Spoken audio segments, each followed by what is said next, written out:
അദ്ദേഹം പഠിച്ചത് ഈ ശ്രീകൃഷ്ണനിൽ നിന്നാണ്. ശ്രീകൃഷ്ണൻ ഒരിക്കൽ ദ്വാരകയിലിരിക്കുകയാണ് സപത്നികളുമായിട്ടിരിക്കുമ്പോൾ. അവിടെ നാരദർ ഒരു പാരിജാത പൂവ് കൊണ്ടുവന്നു ശ്രീകൃഷ്ണൻ കൊടുത്തിട്ട് പറഞ്ഞു, അങ്ങേക്ക് ഏറ്റവും ഇഷ്ടപ്പെട്ട പത്നിക്ക് ഇത് കൊടുക്കുക. നേരെ വന്നങ്ങോട്ടാണെന്നറിയോ? നേരെ വന്നത് സത്യഭാമയുടെ വീട്ടിലേക്ക്. സത്യഭാമ ചോദിച്ചു, ഭാമ എങ്ങനെയുണ്ട് ഞാൻ കൊടുത്തയച്ച പാരിജാത പൂവ്? ഭാമ ചോദിച്ചു, പാരിജാത പൂവ്? ഞാൻ കൃഷ്ണന് കൊടുത്തിട്ട് ഏറ്റവും ഇഷ്ടപ്പെട്ട ഭാര്യയ്ക്ക് കൊടുക്കാൻ പറഞ്ഞില്ലേ? അപ്പോൾ ഇവിടെ തന്നിരിക്കുന്നത് എനിക്ക് അറിയാമല്ലോ. എനിക്കൊന്നും കിട്ടിയില്ല. അപ്പം കാണാം രുക്മിണി പാരിജാത പൂവും ചൂടിക്കൊണ്ട് ആ വഴി പോകും. പിന്നെ തീർന്നല്ലോ. നേരെ സത്യഭാമ ശ്രീകൃഷ്ണൻ്റെ അടുത്ത് ചോദിച്ചിട്ട് പറഞ്ഞു, എനിക്ക് ഇപ്പം കിട്ടണം. എന്ത്? പാരിജാത ചെടിയോ? അതിങ്ങനെ എടുക്കാൻ പറ്റുമോ? അത് ദേവേന്ദ്രൻ്റെ തോട്ടത്തിൽ നട്ടുവെച്ചിരിക്കല്ലേ. അപ്പം ഇല്ല, ഈ പാരിജാതയ്ക്ക് വന്നതെങ്ങനെയാണെന്നറിയോ? പാലാഴി കടഞ്ഞെടുത്ത സമയത്ത് പല കാര്യങ്ങളായിരുന്നു. ഐരാവതം വന്നു, ഉച്ചൈശ്രവസം വന്നു. ഇതിൽ വന്ന ഒരു ദിവ്യ പുഷ്പമാണ് പാരിജാതം. ആ പാരിജാത ചെടി അത് ദേവേന്ദ്രൻ എടുത്തു. ദേവേന്ദ്രൻ ദേവഭൂമിയിൽ നട്ടുപിടിപ്പിച്ചു. അതവിടെ എടുത്തുകൊണ്ട് വരാൻ ബുദ്ധിമുട്ടുള്ള കാര്യമാണ്. പക്ഷേ സത്യമാ പറഞ്ഞു, എനിക്കിതൊന്നും കേൾക്കണ്ട, എനിക്ക് പാരിജാതയിൽ ഇപ്പം കിട്ടുമോ ഇല്ലയോ, I want to know that, no excuse please എന്ന് പറഞ്ഞു. കൃഷ്ണൻ പോയി നേരെ പാരിജാത പിടിതെടുത്ത് കൊടുത്തു. വഴിക്ക് വെച്ച് അദ്ദേഹം ദേവേന്ദ്രൻ തടഞ്ഞു. കൃഷ്ണൻ ആരായാലും വിടം, എൻ്റെ തോട്ടത്തിൽ നട്ടുപിടിച്ചിരുന്ന പാരിജാത ചെടി എടുത്തുകൊണ്ട് പോകാൻ ധൈര്യം കാട്ടിയാൽ ഞാൻ നിശ്ചയമായും പാഠം പഠിപ്പിക്കുന്ന യുദ്ധമായി. അപ്പോൾ ദേവന്മാരുടെ അമ്മ അറിയാം ഈ യുദ്ധം ഇവിടെ ചെന്ന് അവസാനിക്കുമെന്നറിയാം. കാല് പിടിച്ചു കൃഷ്ണനോട് പറഞ്ഞു, കൃഷ്ണ നിനക്കിത് കൊണ്ടുപോകണമെങ്കിൽ കൊണ്ടുപോകും, കുറേ നാൾ കഴിഞ്ഞ് തിരിച്ചുകൊണ്ട് തരരുതോ? അപ്പോൾ കൃഷ്ണൻ തോന്നി അത് ശരിയാണല്ലോ. അങ്ങനെ പാരിജാത ചെടിയുമായിട്ട് കൃഷ്ണൻ ദ്വാരകയിലെത്തി. അവിടെ പ്രശ്നം തുടങ്ങുന്നതേ ഉള്ളൂ. ഈ ഗവർണർക്ക് പറ്റുന്ന പ്രശ്നം കൃഷ്ണനെ പറ്റി. ഈ ചെടി സത്യഭാമയുടെ തോട്ടത്തിൽ നട്ടാൽ രുക്മിണി കോപിക്കും, രുക്മിണിയുടെ തോട്ടത്തിൽ നട്ടാൽ സത്യഭാമ കോപിക്കും. ഒരു കാര്യം ചെയ്ത് കേന്ദ്ര ഗവൺമെൻറ് രക്ഷപ്പെട്ട സംസ്ഥാന ഗവൺമെൻറ് എതിർക്കും, സംസ്ഥാനത്തിൽ രക്ഷപ്പെട്ട കേന്ദ്ര ഗവൺമെൻറ് എതിർക്കും. അപ്പോൾ ഇത് കൃഷ്ണൻ എന്ത് ചെയ്തു? കൃഷ്ണൻ നമ്മുടെ ബഹുമാന്യനായ MP പോലെ അതേ ഒരു വഴി കണ്ടുപിടിച്ചു. അദ്ദേഹത്തിന് മാത്രം കഴിയുന്ന ഒരു വഴി കണ്ടുപിടിച്ചു. രണ്ടുപേരും പിണക്കാത്ത രീതിയിൽ ന്യായം നടത്തുന്ന വഴിയുണ്ടല്ലോ, അത് കണ്ടുപിടിച്ചിട്ട് ഇതിൻ്റെ വേരും തടി സത്യഭാമയുടെ തോട്ടത്തിൽ, ശിഖരം മുഴുവൻ ഇവരുടെ രുക്മിണിയുടെ തോട്ടത്തിൽ. ഇങ്ങനെ പ്രശ്നത്തിന് പരിഹാരം കണ്ടെത്താൻ എങ്ങനെ സാധിക്കുമെന്ന് അറിയാൻ വേണ്ടിയിട്ടാണ് നമ്മുടെ ബഹുമാന്യനായ MP കാണാനാണ് ഞാൻ ഇങ്ങോട്ട് വന്നത്. അദ്ദേഹത്തോട് മാത്രം കഴിയുന്ന ഒരു കാര്യമാണ്. കൃഷ്ണൻ എന്ന് പറഞ്ഞു കഴിഞ്ഞാൽ ഈ ഒരു കാര്യത്തിൽ മാത്രമേ പറഞ്ഞുള്ളൂ, മറ്റൊരു കാര്യത്തിൽ ഞാൻ പറയുന്നില്ല. അദ്ദേഹം നമ്മുടെ MP ആണ്. എല്ലാവരെയും ഞാൻ ഡൽഹിയിൽ ഇപ്പോൾ ഒരു ഗവർണർ എന്നുള്ള നിലയ്ക്ക് പ്രസിഡന്റിനെ കാണണം, പ്രധാനമന്ത്രിയെ കാണണം, ആഭ്യന്തരമന്ത്രിയെ കാണണം, രാജ്യസഭാ സ്പീക്കറെ കാണണം. ഒരു കാര്യം ഞാൻ പറയട്ടെ, എല്ലാവർക്കും നല്ല വാക്ക് മാത്രമേ കൊല്ലത്തിൻ്റെ MP കുറിച്ച് പറയുള്ളൂ. അതെങ്ങനെയാണെന്നുള്ളത് ആ രഹസ്യം ഒന്ന് കണ്ടുപിടിക്കാൻ വേണ്ടിയിട്ടാണ് ഞാൻ ഇവിടെ വന്നത്. പിന്നെ ഈ പുസ്തകം, ഇതിപ്പോൾ ഞാൻ തന്നെ അദ്ദേഹത്തിന് രണ്ടാമത്തെ പുസ്തകം റിലീസ് ചെയ്തു. ഒന്നാമത്തെ പുസ്തകം നല്ല ഗംഭീര പുസ്തകമായിരുന്നു. ഈ പുസ്തകം വായിച്ചു നോക്കാൻ എനിക്ക് കഴിഞ്ഞില്ല. പുസ്തകത്തിൻ്റെ കോപ്പി കോപ്പി ഇത് വായിക്കാതെ തന്നെ മനസ്സിലാക്കാൻ പറ്റും. കാരണം എന്താണെന്നറിയോ? ഷേക്സ്പിയർ പറഞ്ഞിട്ടുണ്ട്, the apparel oft proclaims the man. Apparel എന്ന് പറഞ്ഞാൽ വേഷം. ഒരു വേഷം ഉണ്ണിയെ കണ്ടാലറിയാം ഇവരിൽ പഞ്ഞമെന്ന് പറയുന്നവർ വേഷം കണ്ടാലറിയാം ആളെങ്ങനെയുണ്ടെന്ന്. അതുപോലെ ഇതിൻ്റെ വേഷം നോക്കി ദി അപ്പാരൽ, മനോഹരമായ കവർ പേജല്ലേ, the apparel oft proclaims the man. ഈ കവർ പേജ് ഇത്ര മനോഹരമാണെന്നുണ്ടെങ്കിൽ അതിൻ്റെ അകത്തുള്ള കണ്ടന്റും വളരെ നന്നായിരിക്കുന്ന കാര്യത്തിൽ സംശയമില്ല. അത് ഞാൻ പറയുന്നത് വളരെ തൻ്റെടുത്തോടു കൂടിയാണ്. ഒന്നാമത്തെ പുസ്തകം പൂർണ്ണമായും ഞാൻ വായിച്ചു. ഈ രണ്ടാമത്തെ പുസ്തകം വായിക്കാത്തതിൻ്റെ കാരണം എന്താണെന്ന് വെച്ചാൽ, ഇന്ന് കിട്ടിയതുകൊണ്ട് മാത്രമല്ല, ഞാൻ ഒരു IAS ആയിരുന്നറിയുമല്ലോ പണ്ട്. ഈ IASൽ ഒരു അലിഖിത നിയമമുണ്ട്. IAS പരീക്ഷ പാസ്സായി കഴിഞ്ഞാൽ പിന്നെ പുസ്തകം വായിക്കാൻ പാടില്ല. ഞാനിത് അക്ഷരം പ്രതി പരിപാലിച്ചു പോകുന്ന ഒരു IAS ഉദ്യോഗസ്ഥനാണ്. IAS ജോലി എന്ന് പറഞ്ഞാൽ നിയമം നടപ്പാക്കുന്നവരല്ലേ. അപ്പം ഇന്ന് ആ നിയമം ലംഘിക്കാൻ എന്നെ രജി പ്രേരിപ്പിച്ചിരിക്കുകയാണ്. ഈ പുസ്തകം ഞാൻ വായിക്കും, നിയമം ലംഘിക്കും. കാരണം ഇതിൻ്റെ ചില കാര്യങ്ങൾ ബഹുമാനിയെ എം പി പറഞ്ഞപ്പോഴാണ് എനിക്ക് മനസ്സിലായി. അദ്ദേഹം എല്ലാം വായിച്ചിട്ട് പറയുന്ന കൂട്ടത്തിലാണെന്ന് എനിക്കറിയാം. ഇത് വായിക്കേണ്ട പുസ്തകം. കാരണം A good book is A precious life blood of A master spirit എന്ന് മിൽട്ടൺ പറഞ്ഞിട്ടുണ്ട്. A good book is A precious life blood of A master spirit. അത് വളരെ ശരിയാണ്. അതുപോലെ തന്നെ എങ്ങനെയാണ് എഴുതുന്നത് വളരെ നിസ്സാരമാണെന്നാണ് ഫിലിം സിഡ്നി പറയുന്നത്. ഫിലിം സിഡ്നി പറയുന്നത് എങ്ങനെയൊരു നല്ല കവിത എഴുതണം എന്ന് ചോദിച്ചപ്പോൾ അദ്ദേഹം പറഞ്ഞത് വളരെ ഈസിയാണ്. Look in your heart and write. Look in your heart and write. Hudson പറയുന്നു a true poem is born out of life.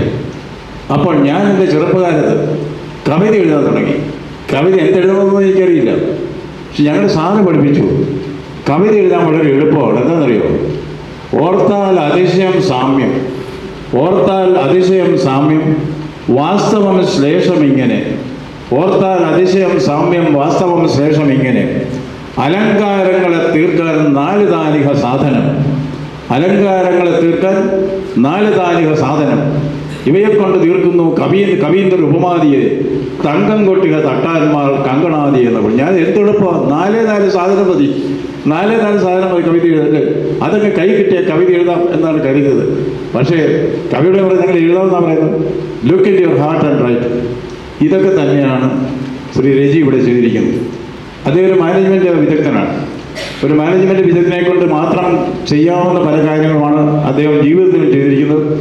നമ്മുടെ രാജ്യത്ത് പല മാറ്റങ്ങളും ഈ സംസ്ഥാനത്ത് വരുത്തിയെടുക്കാൻ അദ്ദേഹം ചുമതല നൽകിയിരുന്ന പൊതുമേഖലാ സ്ഥാപനങ്ങൾ കഴിയുന്നെങ്കിൽ അദ്ദേഹത്തിൻ്റെ മാനേജ്മെൻറ്റ് വൈദഗ്ധ്യം അത് വെറും പുസ്തകത്താളുകളിൽ ഒതുങ്ങി നിൽക്കുന്നതല്ല, ജീവിതത്തിലേക്ക് പകർത്താൻ അദ്ദേഹത്തിന് കഴിഞ്ഞു എന്നുള്ളത് തന്നെയാണ് അതിൻ്റെ കാര്യം. ഞാൻ ഇന്നും കൊല്ലത്ത് നിന്ന് പഠിച്ചതിന് അപ്പുറത്തേക്കൊന്നും ഞാൻ ഭരണത്തിൽ പഠിച്ചിട്ടില്ല. അത് അങ്ങനെ പറയാനുള്ള കാരണം ഈ അടുത്ത കാലത്ത് കൊല്ലംകാരുടെ ആ ഒരു വീറുണ്ടല്ലോ, പ്രത്യൽപ്പന്ന മതിത്വം എന്നൊക്കെ പറയുന്ന കാര്യം, തൻ്റെ ഇടം.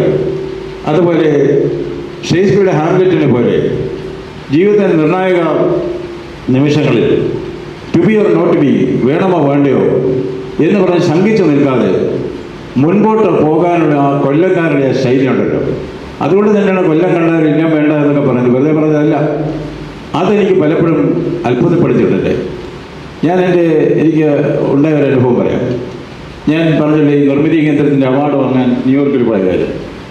തിരിച്ചു വന്നത് എയർ ഇന്ത്യയുടെ ഫ്ലൈറ്റിലാണ്. അപ്പോൾ അവിടെ കൊല്ലത്തു നിന്നുള്ള ഒരു പെൺകുട്ടി അവിടെ കുറേ കാലം കൗമുദി പത്രത്തിൽ സബ് എഡിറ്ററായിട്ട് വന്നു. അത് കഴിഞ്ഞ് അവൾക്ക് എയർ ഹോസ്റ്റസ് ആയിട്ട് കിട്ടി. കൊല്ലം കാര്യം. ഫ്ലൈറ്റിലൊരു വലിയ പ്രശ്നം ഇതാ, ഒരു പഞ്ചാബുകാരി ഒരു സ്ത്രീ അവരാ ഫ്ലൈറ്റിൽ കയറി. ആദ്യം വന്ന കൂട്ടത്തിൽ അവരുണ്ട്.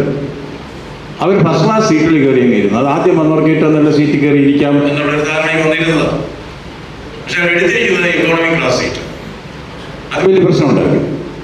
എയർ ഹോസ്റ്റസുമാർ വന്ന് പറഞ്ഞു, മാഡം ഇവിടുന്ന് മാറിയിരിക്കണം, ഇത് ഫസ്റ്റ് ക്ലാസ് ആണ്, മാഡം എക്കോണമിക് പോകണം. അവർ പറഞ്ഞു എനിക്കിതൊന്നും അറിയണ്ട, ഈ വിമാനത്തിൽ കയറാൻ ഞാൻ ടിക്കറ്റ് എടുത്തത്, ഞാൻ ആദ്യം കയറിയിരിക്കും, എന്നെ മാറ്റാനൊന്നും പറ്റിയത്. വലിയ പ്രശ്നമായി. അപ്പോൾ ഞാനിത് നോക്കിക്കൊണ്ടിരിക്കുക, ഇതൊരു വഴക്കായിട്ട് വരുന്നു. അപ്പോൾ നമ്മുടെ ഈ കൊല്ലക്കാരി എയർ ഹോസ്റ്റസ് പല എയർ ഹോസ്റ്റസ്മാരെ ശ്രമിച്ചു നോക്കി, അവർ മാറുന്നില്ല. ഈ കൊല്ലക്കാരിക്ക് ഒരു സ്മാർട്ട്നെസ് ഉണ്ട്, കൊല്ലത്തിൻ്റെ സ്മാർട്ട്നെസ്. ആ കുട്ടി വന്നിട്ട് പറഞ്ഞു ഞാനൊന്ന് നോക്കട്ടെ എന്ന് പൈലറ്റിനോട് ചോദിച്ചു. ശരി നോക്ക്. നമ്മുടെ കൊല്ലംകാരി എയർ ഹോസ്റ്റസ് ഈ സ്ത്രീയുടെ അടുത്ത് ചെവിയിൽ എന്തോ പറഞ്ഞു. ഈ സ്ത്രീ ഉണ്ടല്ലോ വളരെ മര്യാദക്കാരിയായിട്ട് ബാഗ് എടുത്ത് നേരെ പോയി എക്കോണമി ക്ലാസ്സിൽ. അപ്പോൾ ഞാൻ ചോദിച്ചു, മോളെ എന്താ പറഞ്ഞത്? കൊല്ലംകാരിയാണല്ലോ. അപ്പോൾ എനിക്കൊരു താല്പര്യം തോന്നി. അങ്കിളെ, ഞാൻ വേറൊന്നും പറഞ്ഞില്ല. ഞാൻ ആ സ്ത്രീയോട് പറഞ്ഞു, ആൻറ്റി ഈ സീറ്റ് ലണ്ടനിലേക്ക് പോകുന്നതാണ്, ഡൽഹിയിലേക്ക് പോകുന്നത് മറ്റേ സീറ്റ് എന്ന് പറഞ്ഞു. അതാണ് കൊല്ലം. അതുകൊണ്ടാണ് ഞാനിപ്പോൾ സത്യമായിട്ട് ഞാൻ തലകുനിച്ച് പറയുകയാണ്, ബംഗാളിൽ ഒരുമാതിരിയെങ്കിലുമൊക്കെ പിടിച്ചു നിൽക്കുന്നുണ്ടെങ്കിൽ അത് ഞാൻ കൊല്ലത്തൂടെ പോയതുകൊണ്ടാണ് പറയുകയാണ്. ഇനി ഇനിയും പിടിച്ചു നിൽക്കാൻ പറ്റിയില്ലെങ്കിൽ ബഹുമാനെ എം പിയോട് ഞാൻ പറയും, ആ വഴി ഒന്ന് കടന്നു പോകണം, അതൊക്കെ എൻ്റെ പ്രശ്നം ശരിയായിരിക്കും.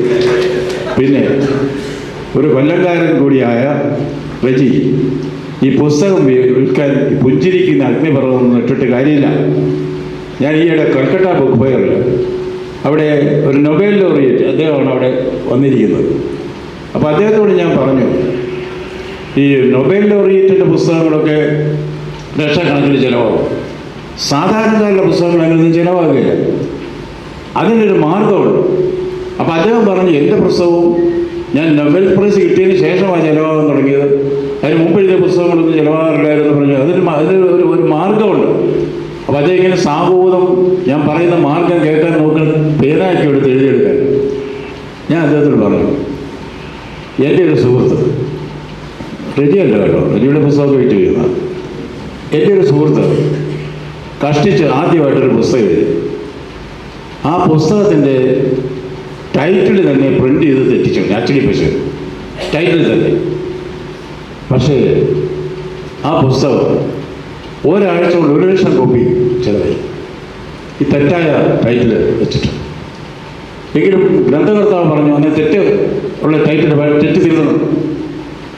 പുസ്തകത്തിൻ്റെ ടൈറ്റിലിൻ്റെ തെറ്റ് തിരുത്തി കഴിഞ്ഞ് ഒരു കോപ്പി പോലും ചിലവായില്ല.